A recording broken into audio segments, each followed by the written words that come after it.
Hi, everyone. Welcome back to the Change Your Mind podcast, where we explore personal development, spirituality, and science. I'm your host, Chris Ashley, and I am so excited for today's guest. He's doing some really incredible things in the world, so we're going to have an amazing conversation for you here today. First, couple quick announcements. Head over to the links in the show notes. You're going to find a lot. You will find a link to my book, Change Your Mind to Change Your Reality. You'll find ways to sponsor the podcast, ways to stay connected on social media, my courses, coaching, free workshops, free downloads, and all of the links for my amazing guest as well. And as always, this podcast is part of the Los Angeles Tribune Podcast Network. We are doing amazing things in the personal development realm. We have incredible events, both virtual and in person, pretty much once a month now. We have one in a couple days with Jim Quick and Joseph McClendon III, who's Tony Robbins' right-hand man. So come join us. We have a lot of incredible things we're doing. What if the one thing keeping you stuck is the way you think? Welcome to Change Your Mind with Chris Ashley, the podcast where science meets spirituality and mindset becomes your most powerful tool for transformation. I'm Chris Ashley, author of Change Your Mind to Change Your Reality, trainer, speaker, and lifelong seeker. For years, I battled trauma, depression, anger, chronic illness, low self-worth, and the weight of old stories. Until I discovered how to rewire my mind, reconnect with my divine nature, and consciously create a new reality from the inside out. This show is here to help you do the same. Each week, we explore the intersection of personal development, spirituality, and science, diving into topics like healing, emotional mastery, entrepreneurship, resilience, and the quantum nature of reality. You'll hear powerful stories, gain practical tools, and real conversations that will help you change your perspective, get unshakable confidence, and live the vision your soul has always known is possible. Whether you're navigating a major life shift, building your dream business, or seeking deep healing and alignment, you're in the right place. So if you're ready to break through, take back your power, and create a life on your terms, this is your moment. Let's break free from the patterns that hold us back, awaken to who we truly are, and rise. Your transformation starts now.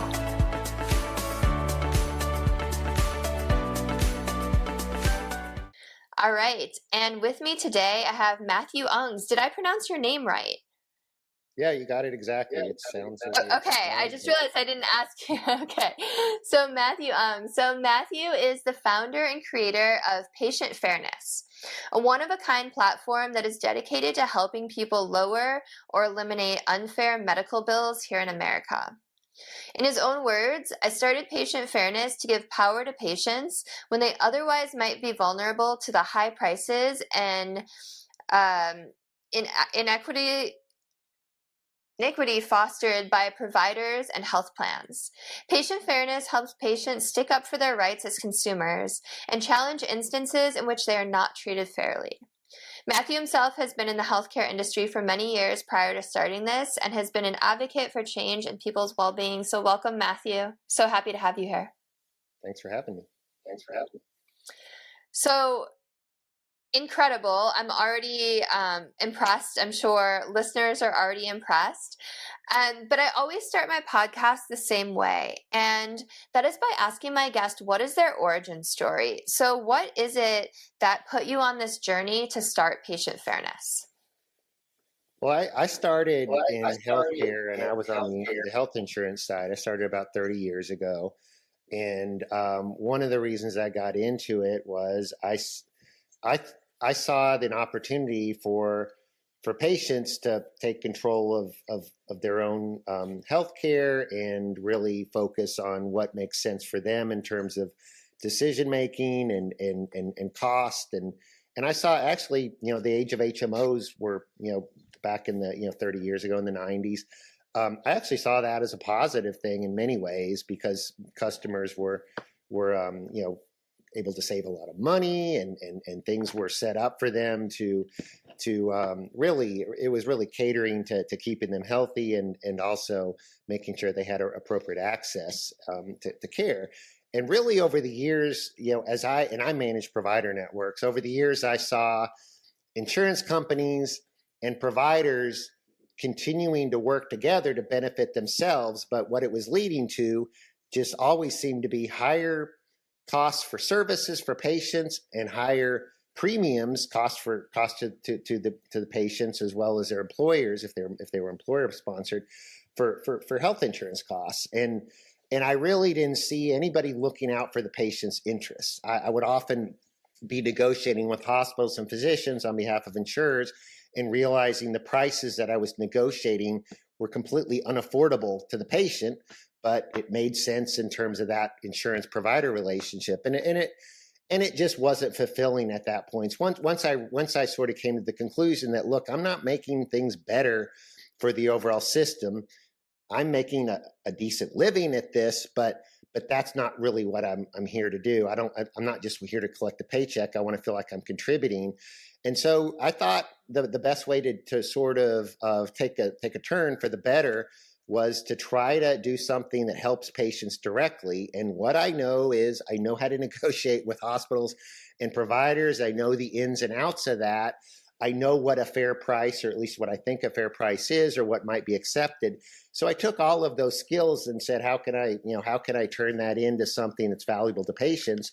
And so that's why I started Patient Fairness, was to sort of get out of a situation where I was representing one large profitable insurer against a large profitable health system, and started to say, how can I represent patients that often don't have anybody representing them in terms of healthcare bills, or how to navigate the system in terms of costs and services. And so that's why I started Patient Fairness. I did it a little at the end of my career, but I decided better late than never in terms of sort of taking a step that I feel better about what I'm doing for a living. Yeah, that's so amazing that you're out there doing that. And I think you nailed it. Like, sure, we can make all the money in the world, but if we're losing sleep at night over like what we're involved in, like that's not why we're put here on earth, right? Like that's not good karma. That's not a good quality of life, right? I always talk about, you can be rich in all of these areas of your life, like a big mansion or a car or whatever, but you can be bankrupt in other areas. And like your health is a huge one, right? Or just like feeling bad about what you're doing for a living. So that's really incredible that you started this. So how does it actually work? Like if someone wanted to benefit from it. I'm sorry, Chris, you cut out there for a second. I just Okay. heard the tail end. I just asked. Yeah, I asked, how does Patient Fairness work? Right. So we're all about helping patients to dispute medical bills that they don't think are fair, they don't think they should owe, or maybe they should not owe the total amount billed. And so we're set up to make it really easy. We have a website, patientfairness.com, and if they go there, they can upload a medical bill, upload some other information about how their insurance company might have paid that claim or denied the claim, and some other information. And we'll go through that. They answer a few more questions, and we'll come back to them. And first, without any charge, free of charge, we'll say, hey, we found some issues. If we didn't find any issues, we'll let them know as well. But here, we'll let them know what sort of categories that we found that might be cause for them to dispute that bill. And if they want to proceed with us, we'll create a customized letter of dispute that will go out to the provider certified mail. So we're tracking that. We know they received the letter. And then from there, we're guiding the customers along every step of the process to when the provider responds and what depending upon the provider's response. Sometimes they might agree right away and say, you're right, you got some good points. Sometimes they might disregard everything that the customer said and say, we think we're right, or oftentimes they'll just ignore the letter entirely. But we have strategies around all of those areas that will guide that customer throughout the process to get an outcome that they're comfortable with. It's always the customer representing themselves, and that accomplishes a couple things. One, it keeps the cost of our services down, but more importantly, hospitals, physicians, they're much more accommodating to their patients than they are a third party. Like if I were to call up a hospital and say I'm representing Jane Doe, they would look at me like a hired gun, like a million other people they deal with. But if it's their patient saying, look, I don't think I was treating fairly, I'm your customer, they're much more receptive to that. So in the spirit of what I mentioned before about giving power to patients, we're trying to create consumerism within healthcare where patients stick up for themselves, and they're going to also be the judges of, yeah, I'm satisfied with what the hospital or physician's offering me on this dispute, or I'm not, and that's their decision. They can decide whatever they want to do with that dispute. It's not myself or patient fairness making those decisions for them. That's good to hear that hospitals and healthcare providers and insurances are more receptive to the patient, because I would have almost thought it would be the other way around. Like, ooh, there's a big third party coming in. I don't know if they have lawyers or what. Like, we better pay attention, versus like, oh, it's just like another small person. I can just kind of like, blow this off. But it sounds like the opposite. So that's really actually amazing to hear. So you basically just guide them. Like, is it like legal advice, or just like, hey, this is how the insurance companies work, and here's the language to use? Right. So we definitely don't offer legal advice. I'm not an attorney, and we don't. So we're not offering legal advice. But you don't have to be an attorney to know that there are certain laws out there that offer protections. The No Surprises Act on the federal level is a big one. So we do a lot of we make it very clear to the customer to say, okay, this law is out there. You can use this as a dispute, and you can cite this language here if you want. And so what we do draft the letters for them. So depending on the content they want, we're giving them all of that information, and we're producing the letter for them. So we have it set up in ways that they're making the decisions, they're providing information, but in no way are they expected to write their own letters. They click and the letter goes out. So we're there to really help them throughout the process and not expect them to come in with special knowledge or expertise. We have that for them. But I do think it's fair to say that if it's a type of case that, look, this is going to go to court, or they're getting sued, we're not the ones to represent them if it goes to that level. But that's so rare. I'm not saying it doesn't happen, but there's no reason to pay, for an attorney and thousands of dollars up front to give us a shot to help the customer represent themselves. And chances are they're going to get an outcome they're satisfied with and not have to go down that legal route of a lawsuit or something. But if it comes to that, yes, they would want it. They would need an attorney to help them in that standpoint. But it's kind of like going to H&R Block versus a tax attorney. Yes, if it comes to it, maybe you need a tax attorney to represent to go with the IRS. But chances are you can use TurboTax or H&R Block or something like that, and you're going to get a fine outcome and stay within the bounds of what's appropriate. So what do you do when the insurance companies just don't respond to the letter? You said that happens often. Yeah, well, so one point is we are involved with disputing medical bills. So we don't. Our focus is not to complain to an insurance company that you didn't pay my claim.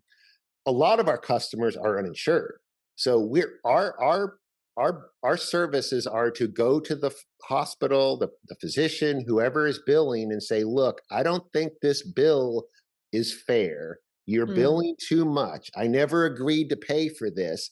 You weren't allowed to. You can't just surprise me with this bill and say you're an anesthesiologist that put me to sleep for the surgery, but I had no idea that you weren't part of the hospital and we're going to bill separately. So our services are aligned around disputing bills that are issued by medical providers.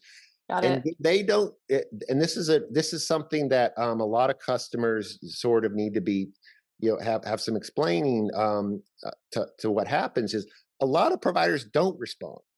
But when they don't respond, most of the time they're not responding because they've moved on. They might never send that bill again. They're not going to acknowledge that with a letter, but they realize they've got, maybe that person has 150 bills that they've got that he or she's got to follow up on that day.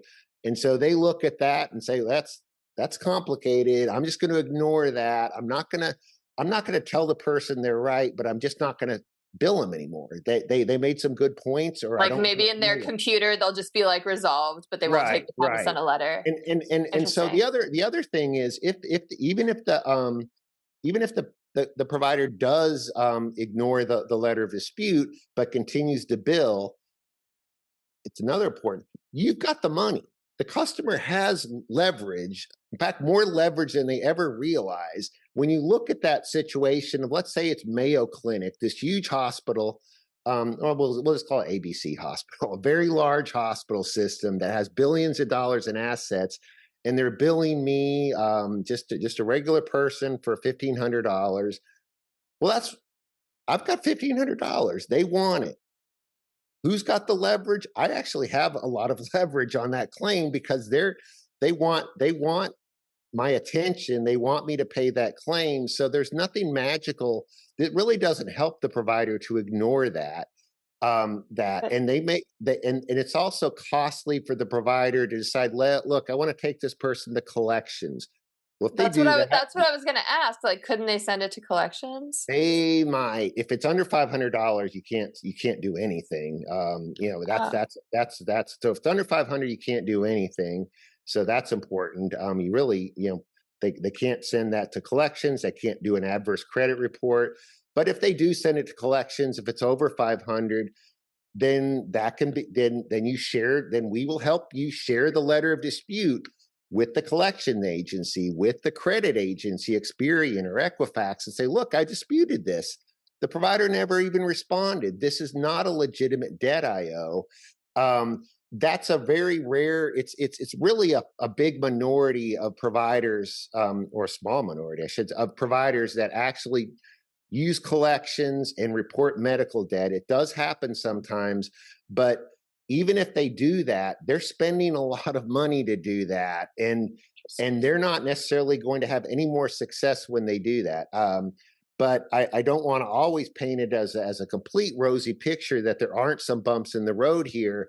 But ultimately, patients need to have some backbone and say, look, if you want to try to take me to collections, that's fine, but I know it's not fair. I documented to you why I didn't think this is fair, and the fact that you ignore this is not going to make me just go away and write you a check. And that's I think I think a lot of people sort of have this idea that everything's stacked in the favor of the provider. Like everything, they get to control everything, and it Yeah. appears that way. But when you make good arguments and you have facts behind you, and sometimes legal arguments or the law behind you, I don't want to imply we're giving legal advice, but if you have the law behind you in terms of consumer protections, you've got a lot of power. And the fact that they want something paid on that bill, if they think it's owed, that you have negotiating power too. So we're all about letting the patient decide when they think it's right to settle, what they think is fair. But they have a lot more leverage and power, I think, than they realize. But the way to be successful is not to do it out of fear, constantly like, oh, the provider is not responding, I better pay it. Like, no, think about it. Who's right on this? Who's really got the upper hand? If they want your money, you've got leverage that they don't. That you've got the money they want. So don't act like they're in complete control. You actually have a say in this as well. And in most economic situations, nobody would ever be expected to pay for something they never heard the price on, or were never told they were going to get billed for it. If I went to a water fountain and got a bill a week later, hey, here's the amount. You charge you for how much water. Like, well, you should have had a sign there. You should have had Right. something to notify me. I feel like the advice you just gave is such good life advice for so much more than this, that like, hey, you have to be your own advocate, you have to grow a backbone, you have more leverage and power than you realize. Like you could put those statements on so many things. Like people tend to give their power away so much, especially when there's some sort of authority. And I think and don't do the research and don't stand up for themselves. So I just wanted to like throw that out there that that statement can be used in so much more. So what kind of medical issues do you see the most? Like, is there something that you've like really noticed people get taken advantage of over? The biggest items are that they're being billed for prices that they don't think are fair, and that can come from a couple areas. That if you don't have insurance, you're going to get billed a rack A lot. rate, a lot, which is a lot, because coming from the insurance side, if I negotiate, the insurers negotiate a discount, say, well, we want 50% off of whatever you bill, guess what's going to happen?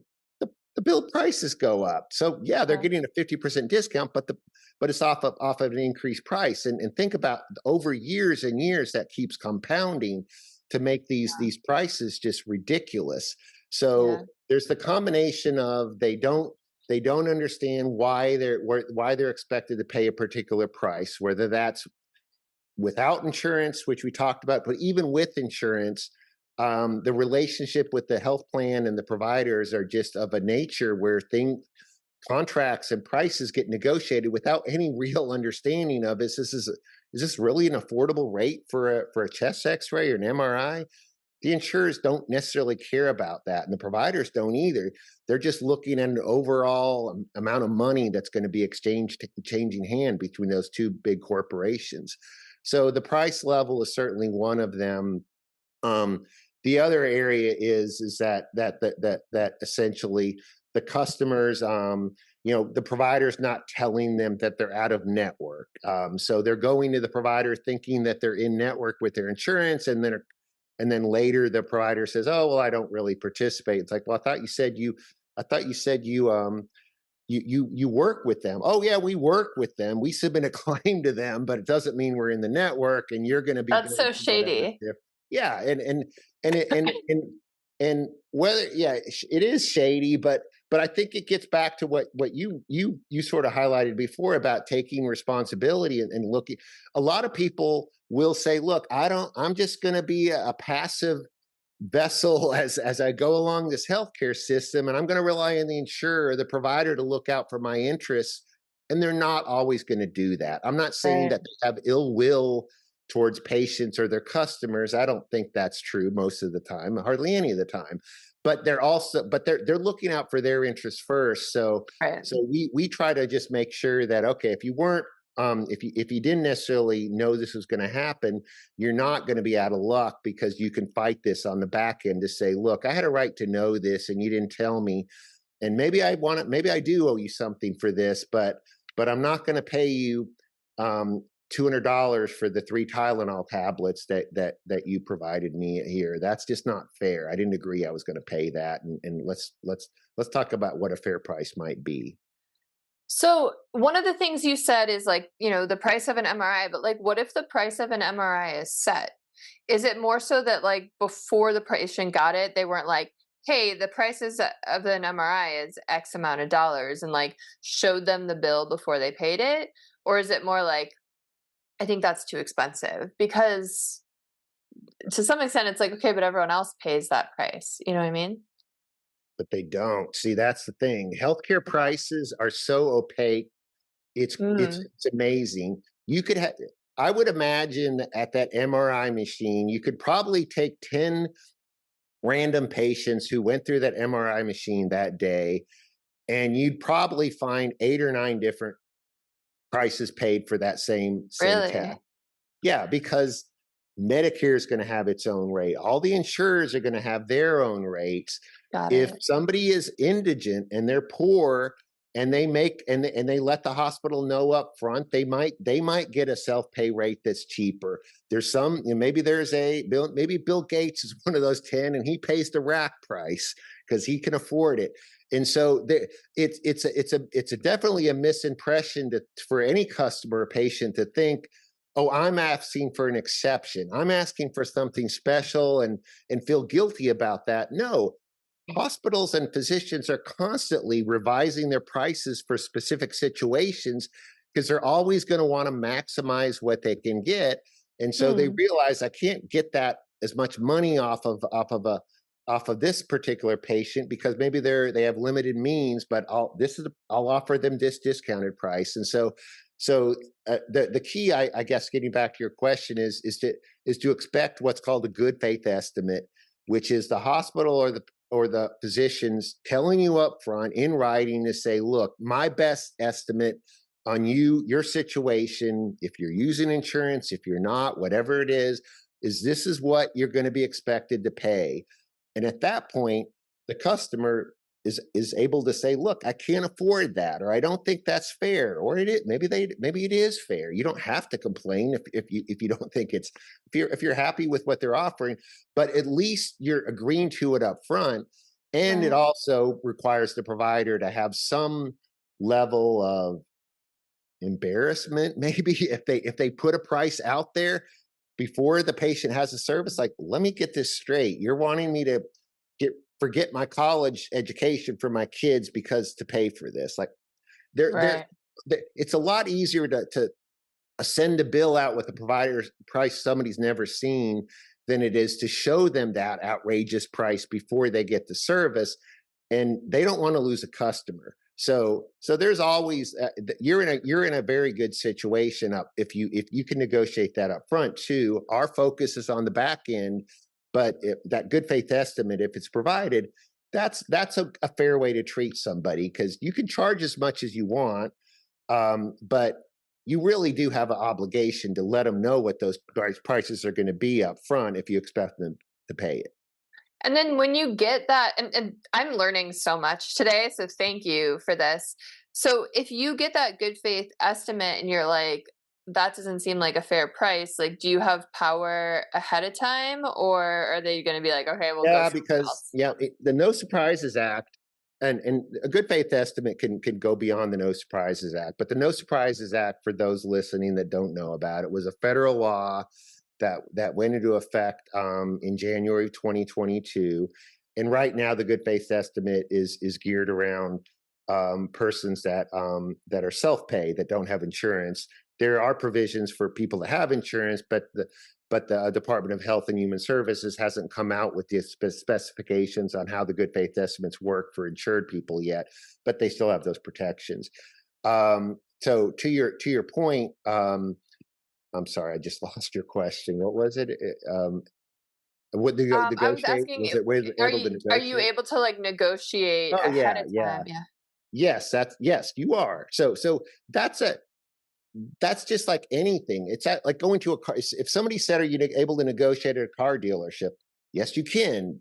Well, do I Yeah. have to? No, you don't have to. They're gonna. You can pay the sticker price, and maybe that's something that's fair. But there is no reason in the world why you can't negotiate, and you shouldn't negotiate.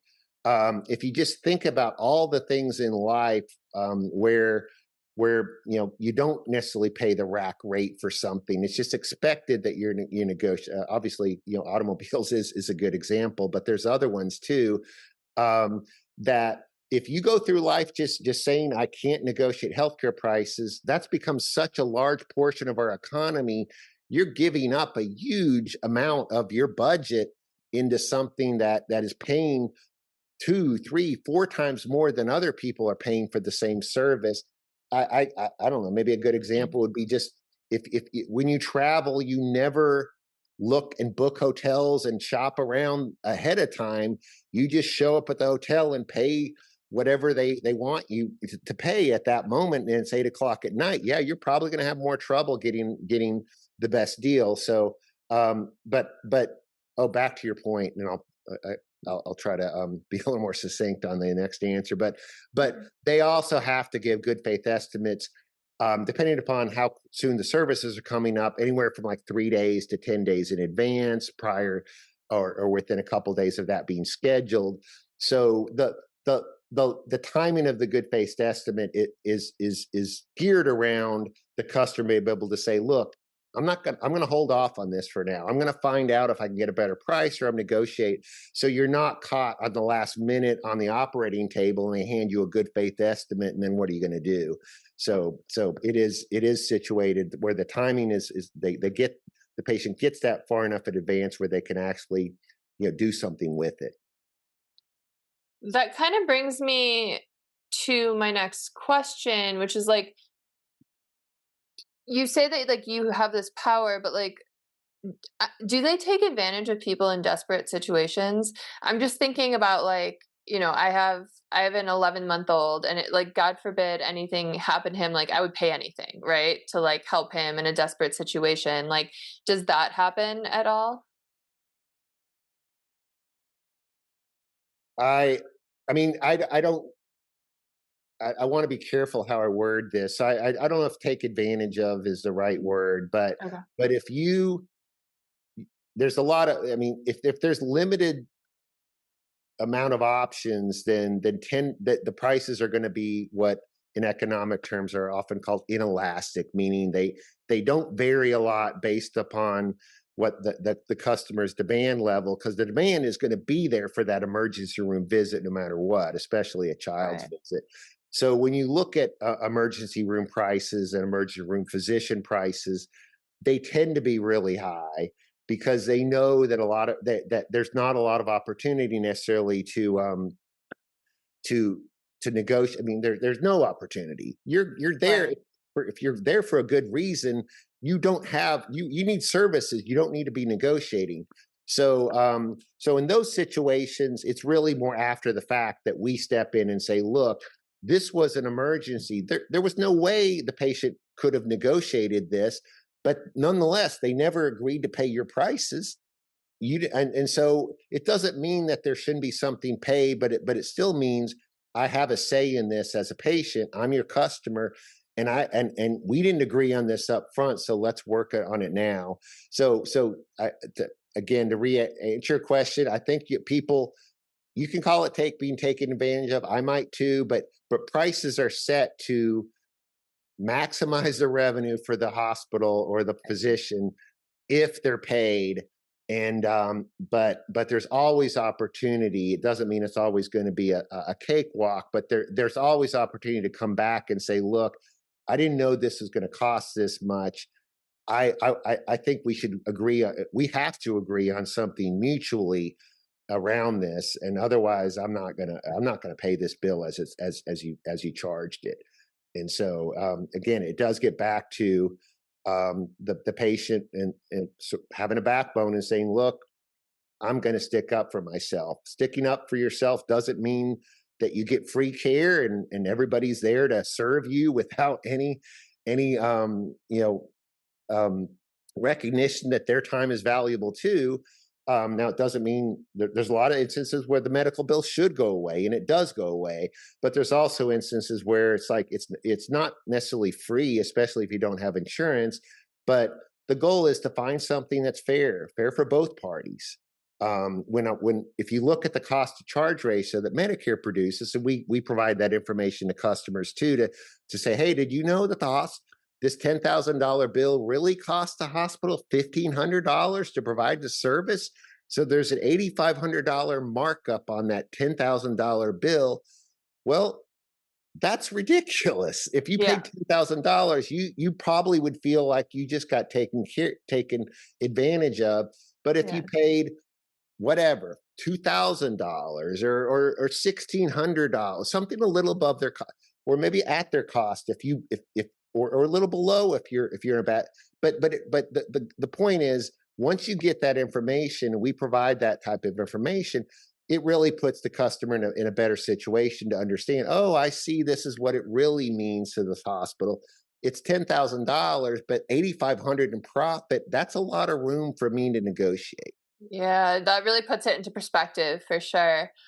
So do you do any work with like drugs? Like if people are trying to get like, I don't know, like diabetes medication or something like that, and they're getting charged, like they're getting marked up like crazy? We don't do the retail side of pharmacy. So Okay. there are certain there are circumstances when patients get drugs administered at a hospital or physician office where the hospital or the physician is billing for that. Typically, that's an injectable drug or a drug infusion. And if it's a medical service like that, yes, we will help on those types of issues. But we don't handle the traditional prescription drug of going to a pharmacy, Walgreens or whatever. There are a number of other services out there. I'm not really able to recommend a specific one, but there's a lot of services that will help persons that have that want to find lower cost drugs, especially on the front end. But we are focused on medical services, hospital physicians primarily, and more back end of challenging a bill after it's received. Yeah, didn't Mark Cuban start one? Wasn't that who that Yeah, was? he started one that works with employers. So he started a whole new model where employers can offer benefits for prescription drugs through his company. And so yeah, he started one. It's been fairly successful so far, but I'm not in a position to speak to how well that works compared to others. But yeah, Sure. he has found some traction with that. Yeah, that's great. So I probably have all the details wrong, but I was just saw this like when I was scrolling Instagram that there's some, I don't know if it's like a lawsuit or some law passed or something where there were all these insurance companies that were also owning pharmacies, so they were hiking up prices and like steering patients towards certain drugs. Do you know what I'm talking about? Well, yeah, it's the It was allegation just in there. the Yes, news. there's a lot of there's been so much consolidation over the years. Like for example, CVS Pharmacy, the ones that you see on street corners, pretty in most cities, owns Aetna Insurance, and so they own Aetna, the health insurer. Aetna has its own pharmacy benefit management company that will try to will serve employers and other entities in terms of offering administering prescription drug benefits to the employees. And a lot of the times those entities, when they're integrated like that, they have some incentive to say, well, I'm going to make sure these employees all go to CVS or as many of them as I can because I'm the PBM, but I'm owned by CVS, so that helps my side of the equation. And so there's some scrutiny around that. I'm on this call. I'm not in a position to say that that's right or wrong. I'm just telling you that's the concern that some people have, is that there's a conflict there, that people might be being steered into pharmacies that really aren't better for the customer or the patient, but just help that PBM or the parent company of that PBM. And so some people have concerns around that. I'm generally not a person that having come from the insurance side of the industry, there's a lot wrong with it, but I would be I don't think you'd have a lot of faith in me or what I'm saying if I said it's all corrupt. Like, well, why'd you work there 30 years then? It's not. Yeah, there.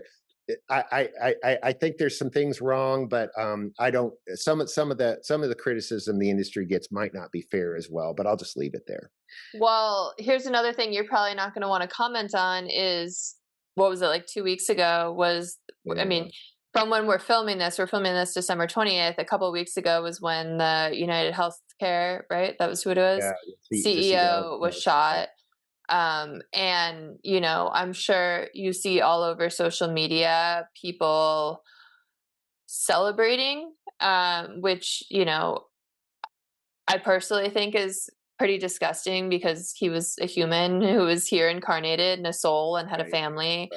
right. Um, but it just speaks to the general idea and consensus of people and how people have been treated by insurance companies and their perspective on it. So, I know you probably don't want to comment, but I'm going to ask you if you have any thoughts about all of that.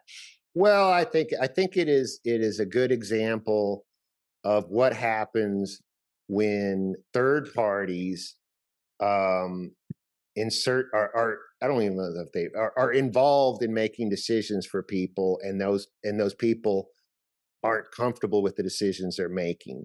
So yeah, I mean it's not manufactured outrage. I mean, clearly, I agree. It's not.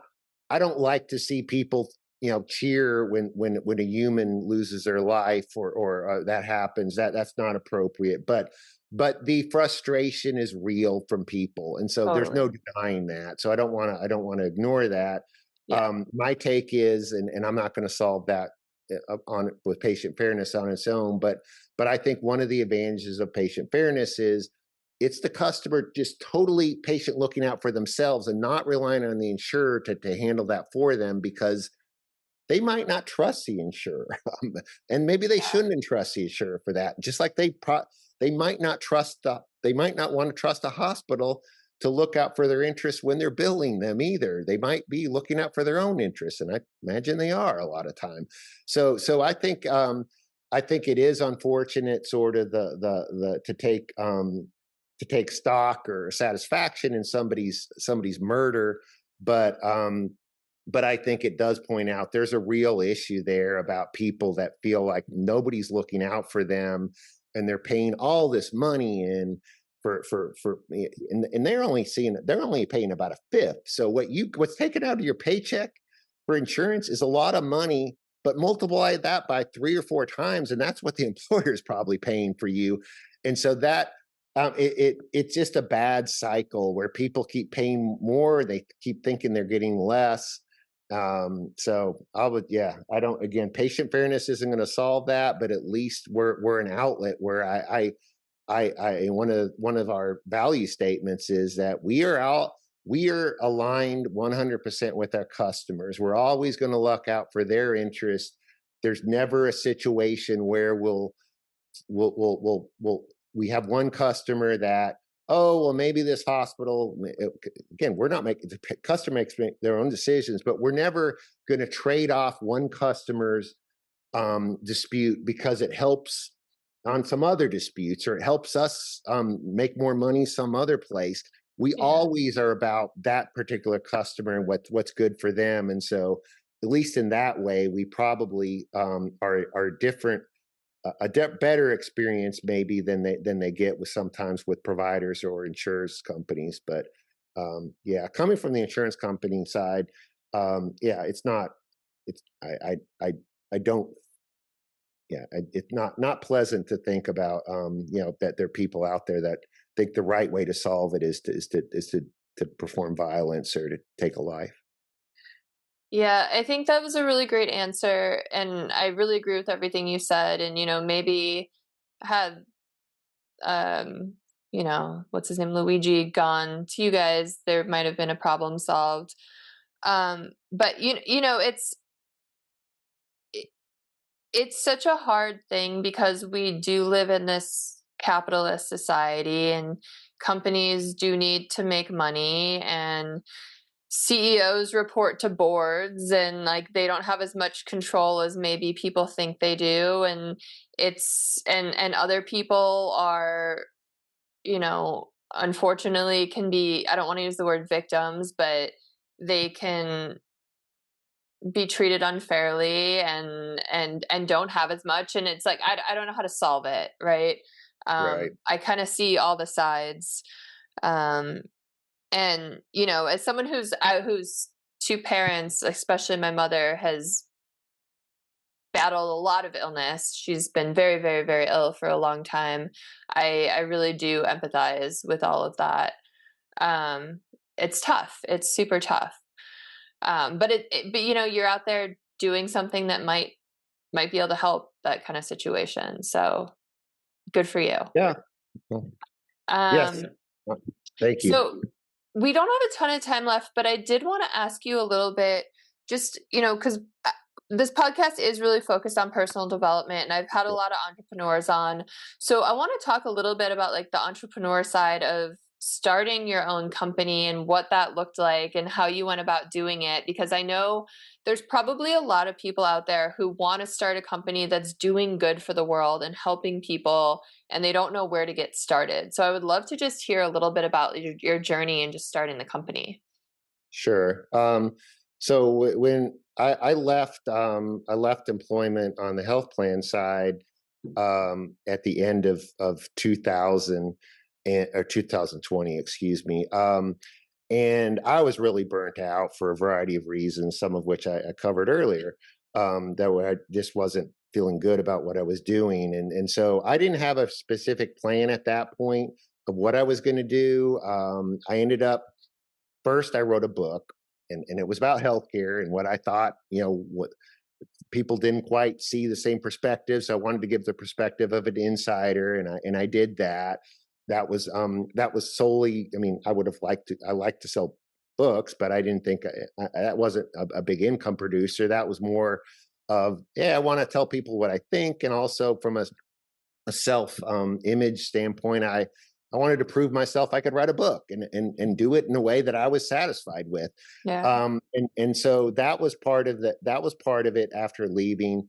And then the really decision around to start patient fairness, it wasn't so hard as much as it was just sort of going about it. I remember even just opening up a checking account under the business name once I filed as a corporation and that sort of thing, took some that actually took a little bit of courage just because I wasn't used to moving my money around, and suddenly I was moving money into this other entity that were, was always under my own name and stuff. But I would say kind of just jump into it, be prudent. You obviously you're probably not going to start Amazon, a competitor of Amazon in the first 5 months or whatever. But think about what you want to do. Think about how much how you can realistically accomplish that. I was able to look at a web-based structure that could be built, and I knew it was possible because I see a lot more complicated things out there for other areas of commerce. And so for me, it was more around just getting comfortable around, yes, I think this is possible. I have a game plan. I used a ton of resources with friends and colleagues to kind of talk through the idea and I have no idea how to build a website. So I would talk to friends that were in that area and get ideas where I might go for that to find the right service or right assistance for that. So I think I didn't always, I didn't always have a burning desire to be an entrepreneur. I mean, I spent 30 years as an employee of of corporations or different businesses, and I didn't mind that. That was fine. It just came to a point where I felt like if I'm going to be employed again, I'm not going to be controlling what I'm doing. I'm gonna have to do what was expected by others, which is why I'm getting a salary. But if I start my own business, perhaps I can make a living at that at the same time of setting the priorities that I think are important. And so it's I don't want to say it's easy, but it's also not necessarily always as daunting as it might seem. I guess part of it depends on what the person's idea is for the business and that sort of thing. But I find it rewarding. I'm not Mark Cuban yet, so nobody's gonna ask me how I made my first billion at this point, and they probably never will. But I'm doing this to make a living, but not to make a fortune. And so I think it just depends on what the objectives are of the person. But in my situation, I could afford to kind of take a step back, worrying about how much I was going to make next year, as much as I wanted to focus on how am I gonna feel good about what I'm doing next year, not how much I'm making necessarily. Yeah, I love all of that. Thank you so much for sharing that. And when you started, was it just you giving people advice, or did you bring on a team? Yeah, well, I started right off the bat, or when I got something running, it was web based. So yeah, it was just myself initially. I had outside parties that were consultants and agents that built out the website, and I've got one. I've got a couple employees now that help out that are U.S. based, and we've got some overseas persons that help too on the web design. But I've I think that's important surely for anybody, is to kind of figure out, okay, how is this going to work financially? Because if you do need a lot of employees, you got to figure out, okay, well, I'm probably going to need revenue fairly soon too, unless I've got a lot of money saved up to pay those employees. So Right. the nature of what patient fairness is, it allowed me to build it out without having a lot of costs beyond just the build out of the website, which was intentional, because once the website's built and it's operating, it can function pretty efficiently, and that means we don't have to pay people to do one-on-one counseling, and that means we can charge a lot less to the customers for what we do. A lot there are people that work one on one with they're called billing advocates, and if somebody wants to use one of those services, I have nothing against those services. I think they will provide a good job, hopefully,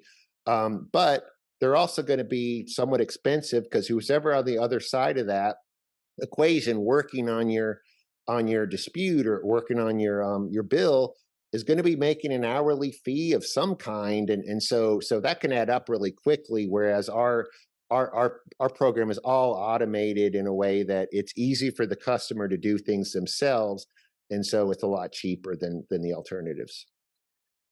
Awesome. Thank you for sharing all of that. It's always, I mean, it's interesting for me, so I'm imagining it's interesting for listeners as well to hear how people are structuring their companies and how they get started. Just as someone I've sold one company and I own one right now, so it's always interesting to hear how other people are navigating it. Um, this has been so wonderful. Before we jump off today, is there anything that we didn't talk about that you really want to like get out there? Any kind of message to people? No, I think we covered Okay. the highlights. I mean, I would just ask any users that if they do have the need for our services, I mean, patientfairness.com, it's all one word, is where to go. And hopefully it's self-explanatory once you get out there and learn about what we do. But no, I think we covered the highlights, and hopefully it was helpful to yourself and those that want to listen to this. It was super interesting to me. And then I always end giving people the chance to promote themselves. You just kind of did. Is there anywhere else people can find you Well, we're or on anything? Facebook, we're Okay. on Instagram, we're on LinkedIn, but I do recommend going to patientfairness.com for the most broad and full understanding of what we do, and that's where you would access our services if anybody wants to use them. And as I mentioned before, it's free to, if you have a medical bill and you want to just see if there's reasons to dispute it, you can go through that process. We won't charge you anything. We don't take your credit card or anything about that until you Wow. decide, yeah, there are reasons I can dispute this, and then if they want to proceed, that's when they'll become one of our customers. But we do offer that free to assess any medical bill anybody has. That's amazing. It has been so wonderful, Matthew. Thank you so much for coming on. I learned so much. I'm sure listeners did. If you are listening, please send this to someone you think could really use it. Like, comment, share, subscribe, all the things. Let's help make this world a better place together. Thank you all so much. Have a beautiful rest of your day.